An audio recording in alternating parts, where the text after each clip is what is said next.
Olá, meus queridos amigos e seguidores do canal Portugal Legal.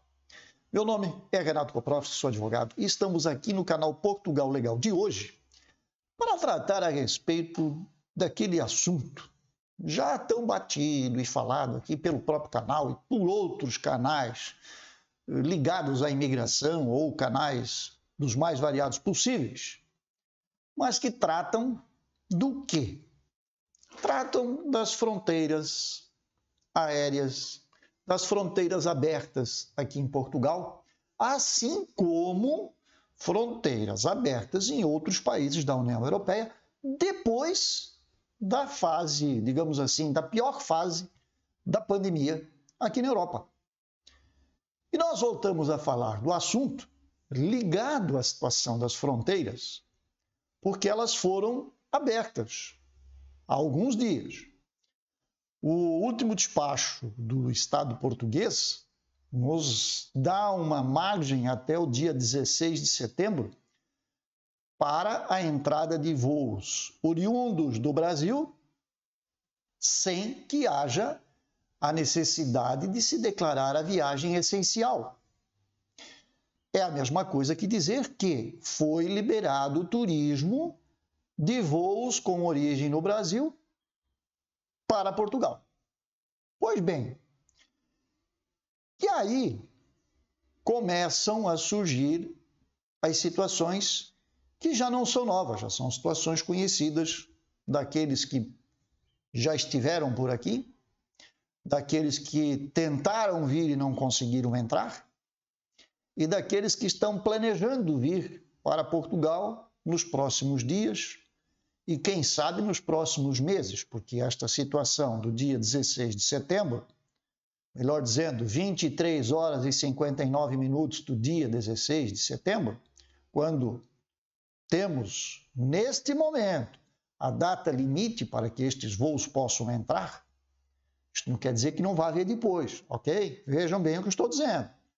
No momento é até dia 16, isto pode ser prolongado até final do mês de setembro, até final do mês de outubro, ou a cada 15 dias, como era o habitual, ok? Muito bem.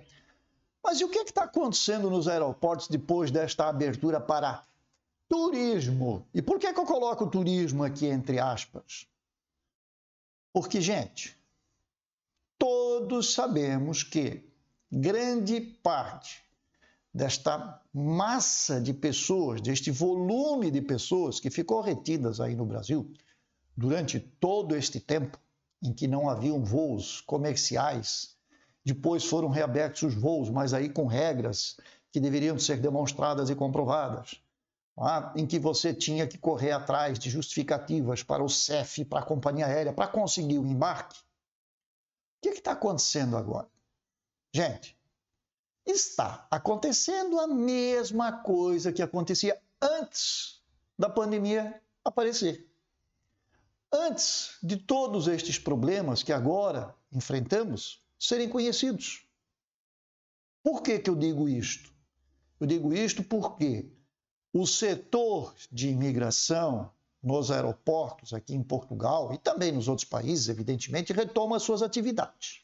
Aliás, eles nunca deixaram de fazer o seu serviço. Mas retomam, quando eu digo retomam suas atividades, eu estou dizendo que eles estão agora novamente lidando com turistas. E que, sabidamente, podem me criticar, não tem problema, eu já fui criticado aqui no canal, o choro é livre, não é? Mas a gente sabe que grande parte das pessoas que vêm, na verdade, não são turistas. Na verdade, são pessoas que, por alguma razão, que aqui não vem ao caso a gente entrar neste mérito, resolvem deixar o Brasil e virem residir na Europa. Virem buscar uma alternativa de vida na Europa. Virem buscar, talvez, uma qualidade de vida melhor na Europa. Quando eu digo talvez uma qualidade de vida, é porque muitas pessoas não sequer conhecem os detalhes e as consequências de um processo de imigração mal feito e mal planejado. Estas pessoas enfrentam dificuldades enormes. E na primeira quebra de mercado, como aconteceu lá atrás, na primeira onda da pandemia, ficam sem os seus empregos, ficam sem os seus trabalhos, não têm estrutura, não conseguiram criar uma gordura, vou dizer melhor, uma economia, falo aqui de dinheiro, não é? Para conseguir ultrapassar uma crise desta natureza. Evidente que esta crise ainda não terminou. Nós estamos respirando um pouco melhor, mas ainda não acabou. E atrás dela vem uma crise econômica, vem uma crise de empregos, vem uma crise daquelas que talvez seja difícil de suplantar. E não só por Portugal, por vários países. Inclusive, o Brasil tem problemas. A nossa pátria querida enfrenta problemas. E aí vem, de novo, aquela situação. As pessoas, na ânsia de querer mudar de país, de querer uma vida melhor, de querer um futuro melhor, acabam embarcando, gastam aquilo que levaram anos para conseguir economizar, para poupar, compram seus bilhetes, compram um bilhete com passagem já cancelada, vem com carta convite e nada mais do que carta convite, não faz o seguro obrigatório, que também é um dos requisitos, né? O seguro internacional de viagem. Gente, qualquer turista, para qualquer canto que vá, tem que ter o seguro internacional de viagem. Aí a gente substitui lá no Brasil isto pelo PB4. Mas PB4 é pensado para quem vem e fica, e não para quem vem a turismo. Por que eu digo isso? Existe diferença entre PB4 e Seguro Internacional de Viagem. A grande diferença está naquela situação extrema, que é o óbito daquele cidadão que veio para cá, veio a falecer por alguma razão. Seja doença, ou seja o que for, um acidente. E você quer levar esse cidadão de volta para o Brasil, porque a família está no Brasil. Os familiares querem o corpo desta pessoa. Ok, não tem problema. A pergunta é quem paga a conta. É você que paga a conta ou é o seguro que vai pagar a conta? Porque o Estado brasileiro não paga esta conta. Aí você tem que fazer vaquinha lá no Facebook, nos grupinhos de WhatsApp, lançar campanhas para arrecadação, campanhas entre os amigos, faz rifa, vende bens, para poder trasladar o corpo. Isto custa caro. E o PB4 não serve para isso. O PB4 serve para você ter assistência de saúde em Portugal. Ponto final e acabou. Então começa com os projetos errados, com as coisas alinhavadas de maneira equivocada. E é aí que mora o perigo. Aí você larga tudo e vem para Portugal como turista. Oh, esqueci de botar as aspas. Turista. Não é? Chega no aeroporto, na hora da imigração, na hora de fazer o controle do passaporte, controle de fronteiras, porque você botou o pé aqui no aeroporto, mas você não está em Portugal ainda, né? Ok. Atento a isso. Aí o inspetor do CEF começa a lhe fazer uma pergunta, faz duas, faz três, e você começa a gaguejar, muda de cor, fica vermelho, fica nervoso, começa a gaguejar, começa a transpirar. O que o agente do CEF vai fazer? Ele vai lhe retirar da fila e vai lhe separar, vai lhe colocar numa sala de espera, para depois você ser entrevistado por um outro agente, um outro inspetor, para então começar a tirar as informações de você e tentar descobrir o que efetivamente você veio fazer aqui. E aí chegam pessoas que não têm um mínimo conhecimento de Portugal. Isto já era antes assim. E novamente está ocorrendo. E aí você cai naquela situação de ser retido no aeroporto. Você fica retido. Por que retido? Você não entra em Portugal, portanto, você não entra em território português, porque ali aquela área é considerada uma área internacional. Então você fica retido nesta área até que você tenha um processo administrativo aberto pelos inspetores do CEF. Pode, e é seu direito chamar um advogado para fazer a análise deste processo e fazer a sua defesa administrativa. Eu vou te explicar depois por que eu estou dando ênfase aqui ao administrativa. E por que eu estou dizendo que você tem o direito a um advogado? Porque existem duas situações na atual situação. No passado, você tinha que chamar um advogado. Tinha que ligar para o seu familiar, ligava direto para um advogado conhecido, que se deslocava até o aeroporto para fazer esse atendimento. Atualmente, a Ordem dos Advogados Portuguesa tem um plantão no aeroporto para estes atendimentos. Então, é um advogado, seja ele brasileiro, português, qualquer nacionalidade, que esteja inscrito na Ordem aqui em Portugal, que se inscreveu para esta finalidade lá na Ordem dos Advogados e disse assim: quando tiver aeroporto, eu estou à disposição para fazer o atendimento. Então, organizaram aí uma escala e o advogado, então, quando convocado, ele comparece ao aeroporto para fazer o serviço, que antes era feito apenas por advogados contratados. Hoje, nós temos, então, duas situações. Ou você chama o advogado da ordem, que é gratuito, você não paga por isto, ou você contrata o seu advogado. Aquele advogado no qual você confia, o advogado no qual você já tem conhecimento, que já lhe orientou, talvez, no processo, que é seu conhecido, então você chama este advogado. Então você tem o direito de pedir assistência judiciária, seja ela gratuita ou seja ela paga, porque os demais advogados cobram por este serviço. Os gratuitos não pagam porque quem paga é o Estado português. É a ordem que paga, através do Estado português, este serviço, este atendimento. Pois bem, e aí nós caímos naquela situação. O processo é um processo administrativo. Pode ser feita uma defesa no mesmo dia, na mesma hora, horas após, e isto vai para o inspetor-geral do CEF, que faz uma análise e dá uma resposta, positiva ou negativa. Veja, você é devolvido ao seu país de origem se este processo que foi criado na sua chegada não tiver solução, realmente você não apresenta as condições para entrar em Portugal, então você é devolvido ao seu país de origem. Acontece que nem sempre este voo está ali na porta, é na hora. Às vezes você pode passar lá 6 horas, 8 horas, 10 horas, 12 horas, 2 dias, 3 dias, depende o tipo de voo, depende a escala, porque é o mesmo caminho pelo qual você veio, você vai voltar. Aí você pega um voo daquele que tem uma vez por semana, você vai ficar amargando no aeroporto até ter aquele voo para te devolver. O Estado português não vai pagar um bilhete para você ir no primeiro voo disponível. Não é assim.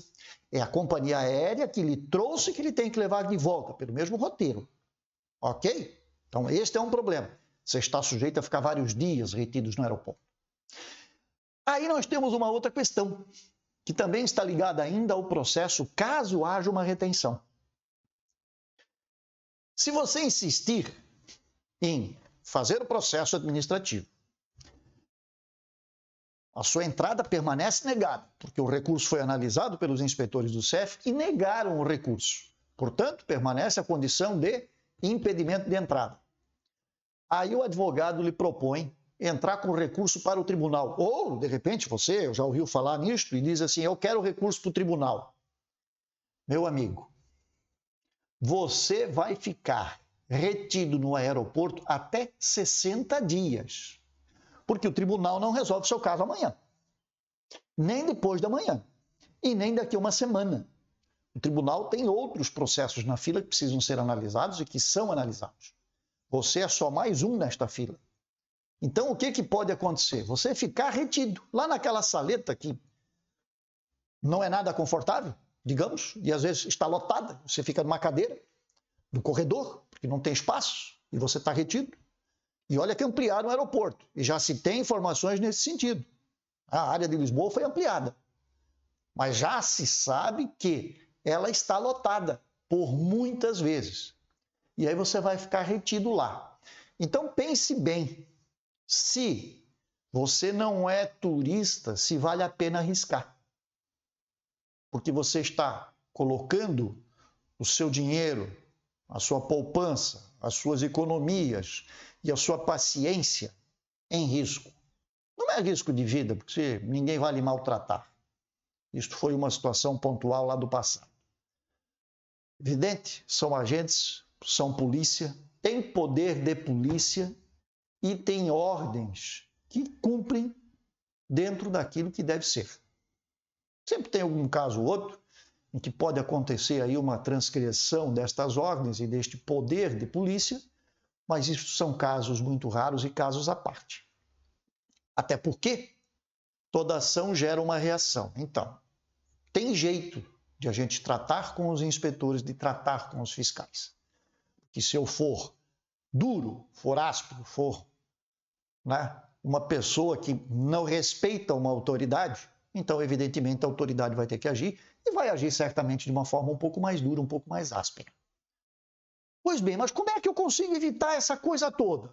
Doutor, o que eu faço? Gente, só tem uma maneira de você entrar legalmente num país estranho. Ou é turismo, ou é com visto. Tem muitos países mundo afora que não possuem acordos entre eles e que exigem visto, inclusive, para turismo. Nós, brasileiros, temos uma vantagem. Nós estamos dispensados do visto de turista para entrar em Portugal.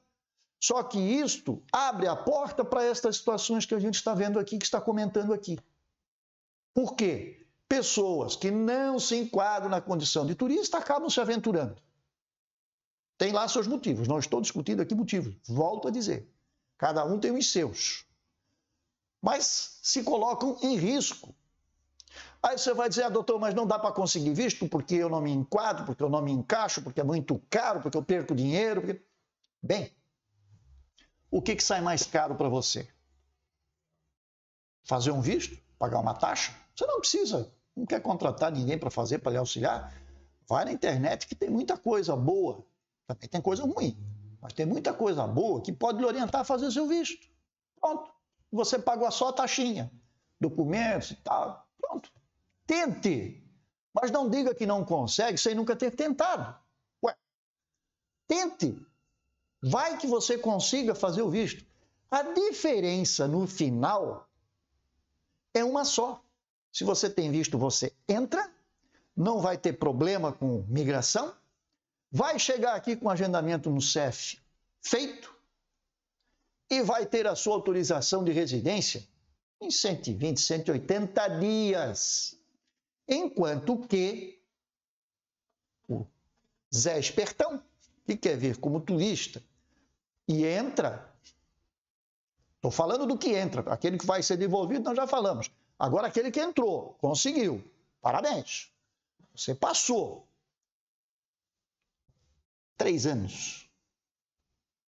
Pode chegar a 4, porque ninguém ainda conhece o sistema definitivo de agendamentos que o CEF está implantando, como vai funcionar e qual vai ser a velocidade com que estes processos vão ser tratados daqui para diante. Porque não se esqueçam, o CEF está passando por uma reestruturação profunda. E isto implica em pessoal, em investimento em tecnologias e serviço, qualidade de serviço. Então, a grande diferença para quem entra é ficar em Portugal. Vou falar de Portugal. É ficar em Portugal por 3, 4 anos, correndo atrás da troca da carta de condução, porque não tem autorização de residência. Daí, o governo, às vezes, dá uma ajudinha e diz, ok, durante a pandemia, vamos considerar que todos estejam legais, porque os órgãos do Estado português também não deram conta. E porque tiveram que fechar, tiveram que reduzir funcionários, tiveram que ir para o teletrabalho. Então, o Estado deu uma amaciada para conseguir número de utente, para conseguir uma atividade, para conseguir uma inscrição na segurança. Tudo foi dificultado e tudo é dificultado para aqueles que vêm pelo meio não tradicional, que vem pelo meio do jeitinho, que é vir como turista com intenções de trabalhar. Falando em trabalhar, aí vem aquela pessoa, chega no aeroporto, não, mas eu tenho um contrato de trabalho, está aqui. Seu contrato de trabalho? Agora eu quero ver o seu visto. Ah, não, senhor agente, eu não fiz o visto, eu só tenho um contrato, está aqui, eu tenho contrato, tenho carta convite. Do que serve isso? Nada mais do que lhe incriminar, ou seja, você está entregando ouro para o bandido. Porque aí você definitivamente não tem mais salvação. nem com defensor da ordem, nem com advogado contratado. Se você veio com contrato de trabalho, carta convite e não tem visto, meia volta vou ver. É isto que acontece. Veja, o assunto não é novo, o assunto é antigo. Mas o problema antigo está acontecendo novamente. Então, parece que as pessoas ainda não entenderam como é que isto funciona. Por isso que a gente está aqui de novo, martelando neste assunto, falando deste assunto. O doutor é chato, doutor lá, fica dizendo que tem que fazer visto. Mas é o caminho, é o canal. Aí vocês devem ter ouvido esses dias aí falar da CPLP, que vai facilitar o trânsito livre de pessoas dos países de comunidade latina. Também não é bem assim. Nós já fizemos um vídeo aqui no canal sobre isso, procurem aí na lista. Tem lá na lista de reprodução CPLP, vocês vão encontrar os vídeos. Eu vou deixar o vídeo aqui em cima também, vou deixar o cardzinho aqui para vocês poderem analisar isso. E é assim que acontece. Então não venham na aventura, gente. Vocês estão se arriscando demais. Não é a carta convite que resolve o problema de vocês. A carta convite simplesmente serve para quê? Para dizer que você está vindo e aonde você vai ficar. Porque você não tem um hotel para 15 dias, para 20 dias. Você não tem outra alternativa. Então a carta convite lhe serve, porque um amigo seu, porque um conhecido seu está oferecendo a carta. Nós já tivemos situações em que tem pessoas que dão carta, vendem carta, dão a rodo. E as cartas são evidentemente copiadas e guardadas no arquivo do CEF. E aí tem um negocinho chamado computador, onde as informações estão ali dentro. Então eu sei quem deu uma carta convite, quem é familiar e quem dá centenas de cartas convites. E isso pode ser um outro indício para o agente da fronteira de que o seu negócio não é bem aquele que se propõe. Você diz que é turista. O que é que faz um turista? Um turista, quando vem para um outro país, ele sai de casa com a tarefa feita. O que é a tarefa feita? Gente, eu sei o que eu quero fazer em Portugal. Eu não saio lá do interiorzão do Brasil, pego um avião, chego em Portugal, a gente me pergunta o que eu quero fazer, eu diz, eu vim fazer turismo. Ok? O que o senhor quer ver em Portugal? O senhor conhece alguma coisa de Portugal? E aí você não tem saída, porque você sequer pesquisou a respeito de Portugal. Você não tem roteiro, você não sabe o que é norte, o que é sul, o que é o leste, o que é o oeste. Você não conhece, você não se preparou para essa desculpa que vai ser dada ali, não é? Aí você cai na malha fina, cai na malha dos entrevistados, vai para o processo administrativo e, quem sabe, você pode ser liberado para entrar em Portugal. Mas pode ser que não. Posso dizer que a grande maioria, depois que vai para a saleta, não passa. A grande maioria não passa. E mais um detalhe, se você vier e cair nesta malha fina, não espera para os 45 minutos do segundo tempo ou para os 30 minutos da prorrogação para tomar uma iniciativa e buscar um apoio, seja ele do advogado pago, seja ele do advogado da ordem, porque aí não resta mais tempo para agir. Porque quando você já está com o seu voo decidido, vai embarcar às 9 horas e aí às 7 da manhã você liga para um advogado para tentar fazer a sua defesa, já era, meu amigo, já não dá mais. Já não tem mais solução. Porque você já está praticamente embarcando quando você resolve chamar, no último desespero, por uma ajuda. Foi retido? Tome uma atitude imediata. Peça ajuda imediatamente. Não espere para o último minuto, porque aí você vai ser devolvido. Talvez até tivesse condições de entrar, não se sabe. Mas o risco é grande. Então, para encerrar a missa, cuidado. Muito cuidado. Já se teve esta experiência no passado, já se sabe o que era, e agora estamos enfrentando novamente a mesma situação. Não adianta depois ficar reclamando do agente da imigração porque eu fui devolvido, porque eu fui impedido de entrar em Portugal. Fazer o quê? Tá bem, gente? Era esse o recado que eu tinha para o dia de hoje. Quero mandar as minhas saudações a todos os brasileiros, hoje, dia 7 de setembro, aniversário da nossa independência no Brasil. Que todos tenham muito juízo, que todos tenham a consciência da pátria acima de tudo e de qualquer coisa, e que a gente possa comemorar esta data, que é uma data tão importante para um país, a data de sua independência, sem olhar e sem entrar em mérito, sem discutir qualquer outra coisa. A data é o que importa, a nação é o que importa. Ok? Grande abraço a todos e até a próxima, que seja breve, se assim Deus nos permitir.